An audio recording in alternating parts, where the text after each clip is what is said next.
नमस्कार मित्रांनो, मी प्रमोद. आपल्या यूट्यूब चॅनलमध्ये मी तुमच्या सर्वांचं मनपूर्वक स्वागत करतो. मित्रांनो, आज आपण शिरवळ जवळील काही 10 मिनिटाच्या अंतरावरती एक पांडवदारा म्हणून असं एक प्रसिद्ध जागा आहे, ठिकाण आहे, डोंगराच्या मध्यभागी आहे आणि हे पांडवांनी निर्माण केलेलं आहे. ते तुम्ही पाहू शकता आणि याचा आनंद तुम्ही घेऊ शकता.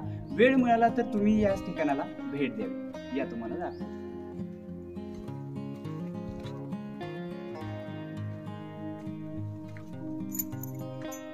ही पूर्ण जुन्या काळामध्ये एका खोलीप्रमाणे आहे. इथे 4-5 लोक आरामात झोपू शकतात, राहू शकतात, बसू शकतात, जेवू शकतात. खूप छान पद्धतीनं रचना केलेली आहे आणि पूर्ण डोंगर पोखरून ही बनवलं गेलेलं आहे. पाहू शकता.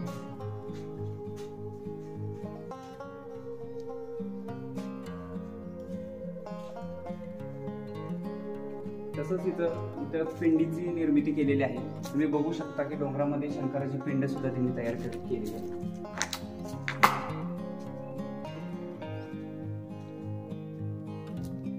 इथे दर्शन घेऊन आपण पुढच्या मार्गाला निघूया.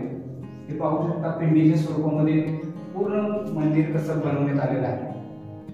खूप छान पद्धतीनं जुन्या काळामध्ये सुद्धा एवढं आखीव काम करण्यात आलेलं आहे.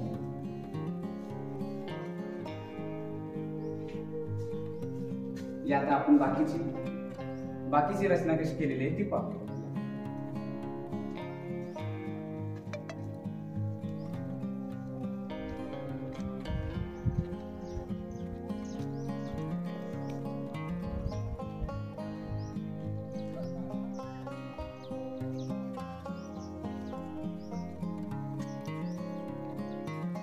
इथं पाहू शकता एक किंवा अनेक लोक राहू शकतात किंवा झोपू शकतात. अशा पद्धतीची एक छोट्या खोलीप्रमाणे इथे निर्मिती केलेली आहे. अशा भरपूर खोल्या आहेत. 1, 2, 3, 4, 5, 6, 7, 8 पद्धतीने खोल्या बनवलेल्या आहेत. तुम्ही बघू शकता. आतून बाहेरून एक छोटीशी खिडकी स्वरूपात दाखवण्यात आलेली आहे.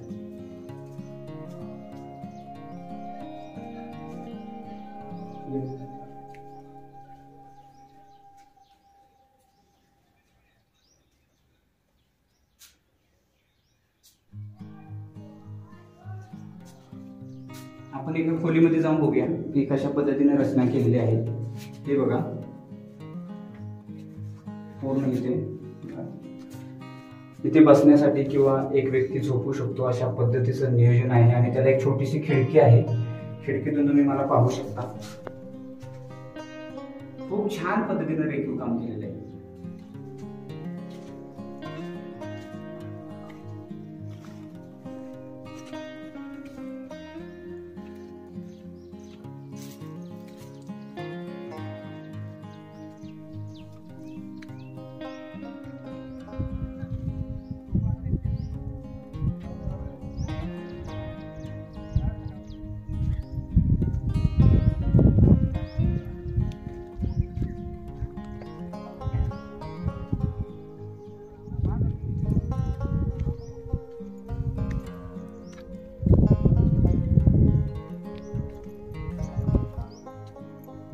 फार जुन्या काळी त्यांनी पाणी साठा करून ठेवण्यासाठी हे एक छोटंसं काही म्हणू शकता टाकी टाईप किंवा पाणी साठ्यासाठी त्यांनी केलेली जागा आहे. गुहा आहे.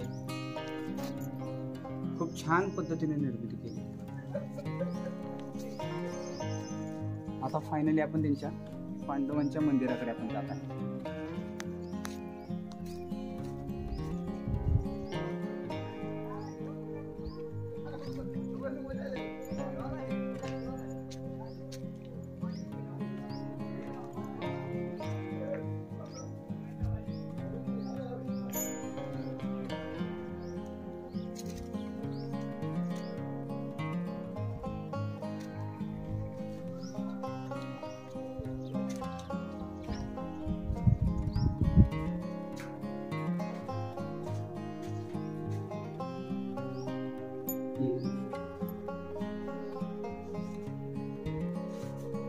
फायनली आपण पांडवांच्या मंदिराजवळ आपण पोहोचलेलो आहे आणि तुम्ही पांडवांच्या मूर्तीची निर्मिती कशा पद्धतीने केलेली तेही पाहू शकता. खूप छान पद्धतीने हिंदू धर्मानुसार या मूर्त्यांची स्थापना केलेली आहे व खूप छान पद्धतीने इथे दिवा बत्ती सर्व काही इथं आरती सगळ्या गोष्टी इथं केल्या जातात.